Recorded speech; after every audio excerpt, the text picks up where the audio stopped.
Hey there, welcome back to Win the Day, brought to you by Back to the Bible. I'm your host, Jacob Wirka, filling in for Pastor Nat. Join me as we look at what it looks like to live as a citizen of heaven here on earth.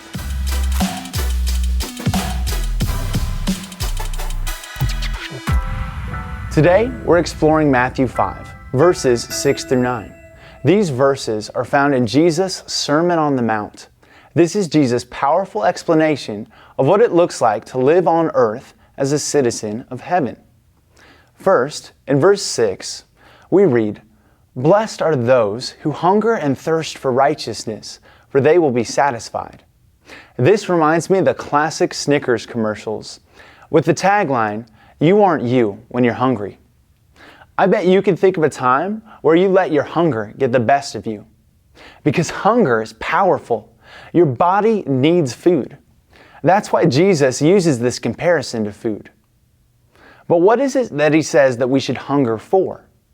Righteousness.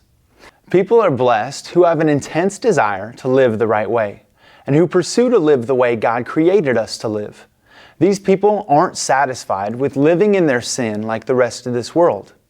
This doesn't mean that they're perfect, but they have an intense desire, a desire like hunger pains for righteousness, because they know that God's design for humanity and His way of doing things is far better, and only His way can really satisfy our souls.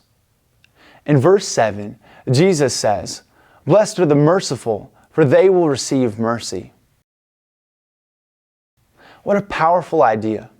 Can you think of a time when you were shown mercy? When you knew you messed up, and you were in the wrong, deserving punishment, but you were forgiven anyway? We all desire mercy.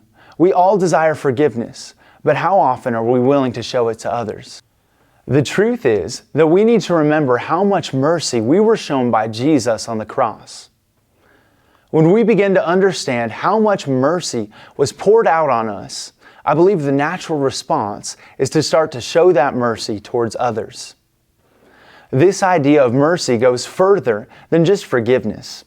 It can also be compassion for those who are hurting, kindness and care for those who are in need, especially to those who least deserve it.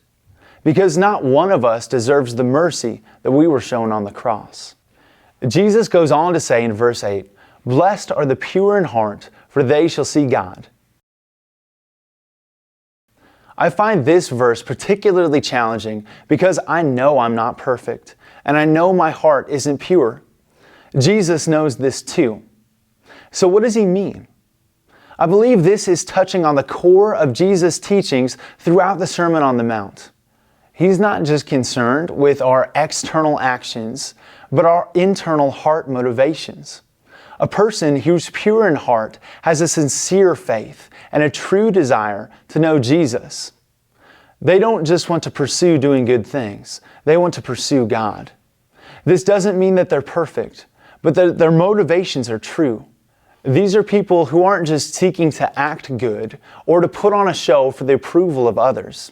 These people are pursuing God because they love Him and they desire to have a relationship with Him. Lastly, we'll turn our attention to verse 9.